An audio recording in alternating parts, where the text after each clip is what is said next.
Hey everyone, it's Coach Tammy. So today we're going to be making a fall evergreen wreath with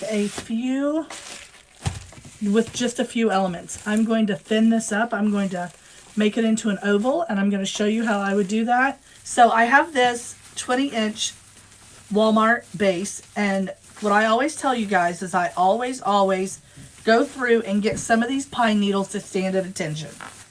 I need it to not look like it's been in a container for 18 months trying to get to us. So I just need to stand it at attention and kind of keep that moat look where there's a little bit of area for you to put mesh, but I don't need all of that. I'm going to show you why on this particular one. I just need this to look alive. Look alive, look alive. Okay, so the first thing I'm going to do is I'm going to skishy. I'm making this into an oval.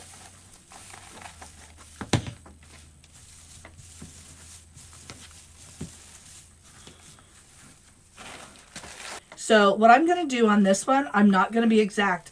I'm going to cut it. Well, that's not true because I know I need at least 12 pieces. So 35 to 15.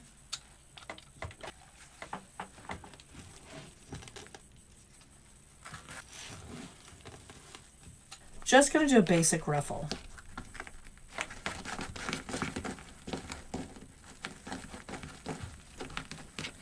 Just a basic ruffle, just like that.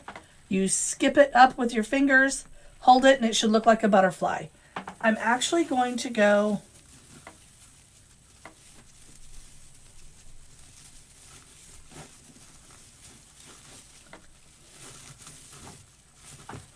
along the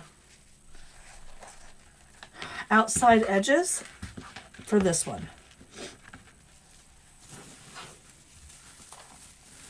There it goes. So I'm just doing this along the outside edge. I'm just laying it in there and spreading it out.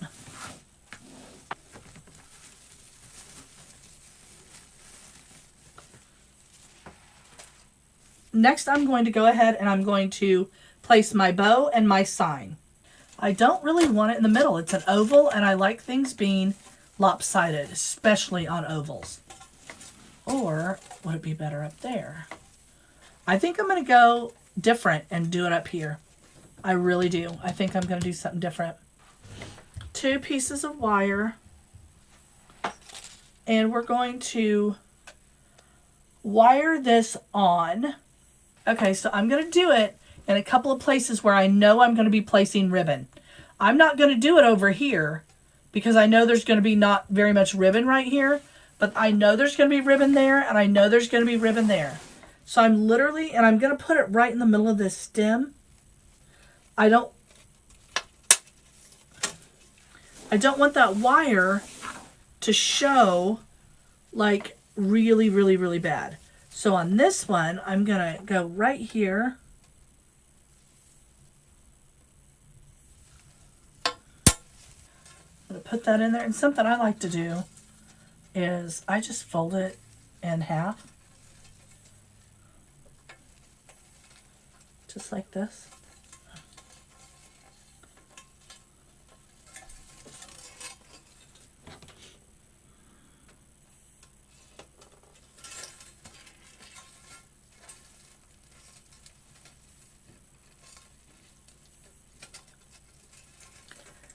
And I like to go ahead and I twist it. I think it is easier to deal with when you're not trying to make sure it's not going to fall. So I'm going to come right down through here. Remember, this is only a single ring wreath frame. So you don't want to do it too tight because you don't want it sucked down in there. So what I do is I come over here and I barely twist it. No tension. I just barely twist it to where if I have to undo it in a minute, it's not going to be a big deal. So I'm going to come right here and do the exact same thing. And as you see, I have it resting on top of there. It's not sucked in. Twist it 5 or 6 times. I like to grab a pine needle And I just marry those two together. Just like that. Lift up, don't scratch your sign. Come over here. Do the exact same thing. Okay, so let's make the bow. All the colors, friends. But right now, we're going to start with this paisley. I'm going to come in about 8 inches. You got a little bit of a tail.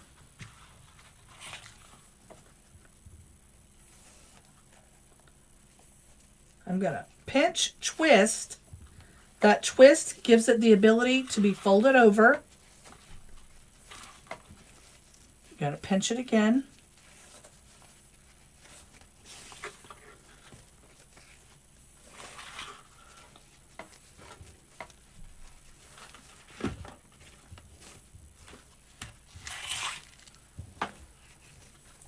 Because I like this one so much, I'm actually going to do it 3 times.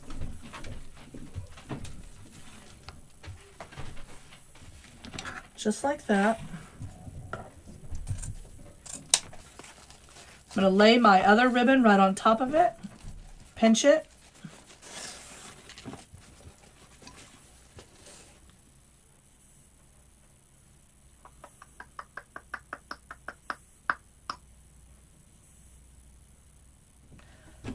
I'm actually not going to do a full loop on that. I'm just adding a tail of that. I just wanted a tail.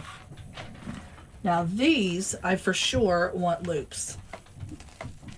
So the 1.5 inch. So that's a good example of, I really like that ribbon, but I don't want it in the bow because I don't want the bow that big.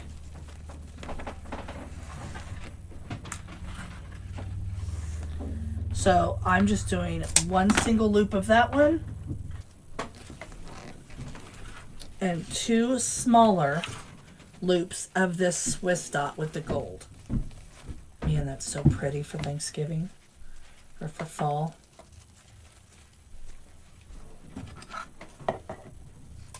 That's what we have going on.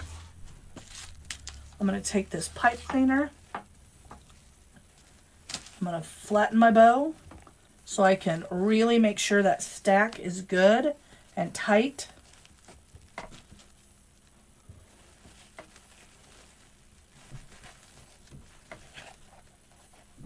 I cinch it once and then twist it. I want this bow to be right here.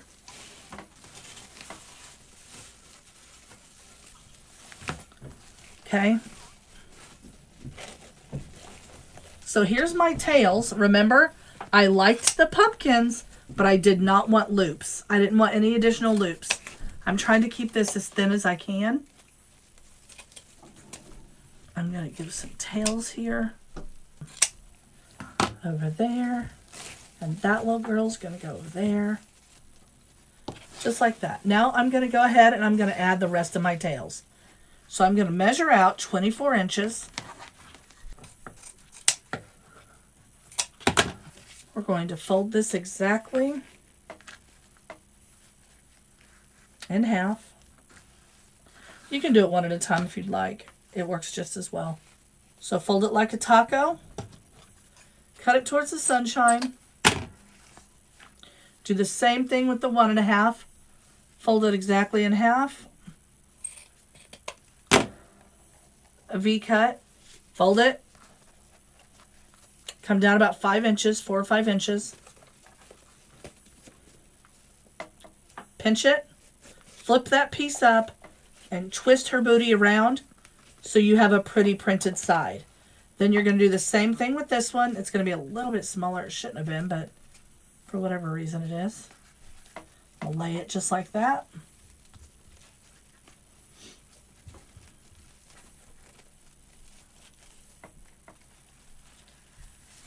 Then I'm going to come up here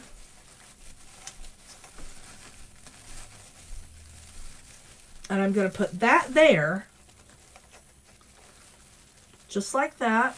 And these tails don't have to be this long at all. They do not. A lot of times when you do a funky tail, it comes off too far off the sight line, so I usually shorten them up.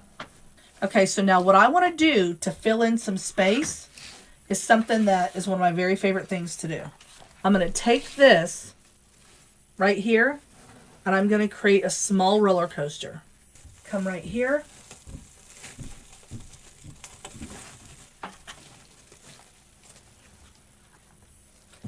And then bring it in close. Don't do a big old roller coaster because you don't need one. Just do something to really showcase that pretty paisley ribbon. And then you're going to bring it down. So now you have this framed in on the other side. Now, something that I like to do is I'm going to go through and I'm going to take this pumpkin ribbon and I'm going to do a couple of funky bows because it is a pumpkin wreath after all. It's a fall wreath. We need to keep that theme going.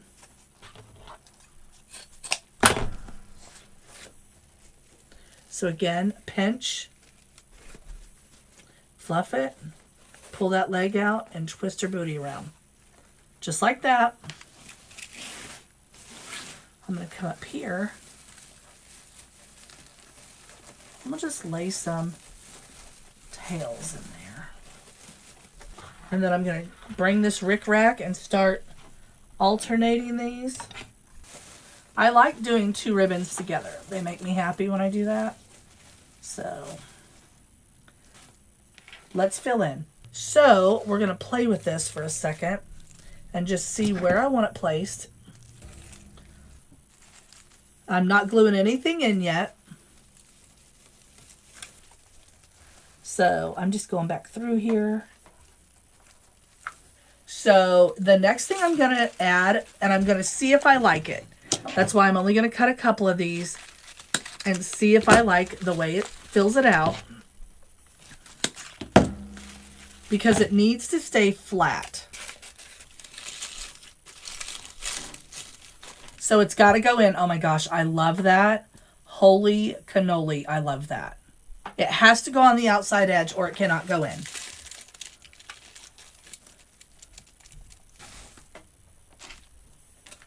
And I'm coming up under. I'm coming up under. I'm not making it thicker at all.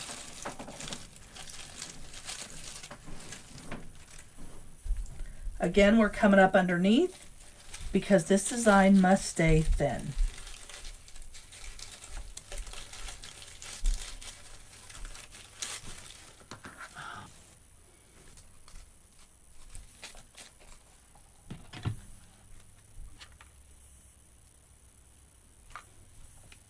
There.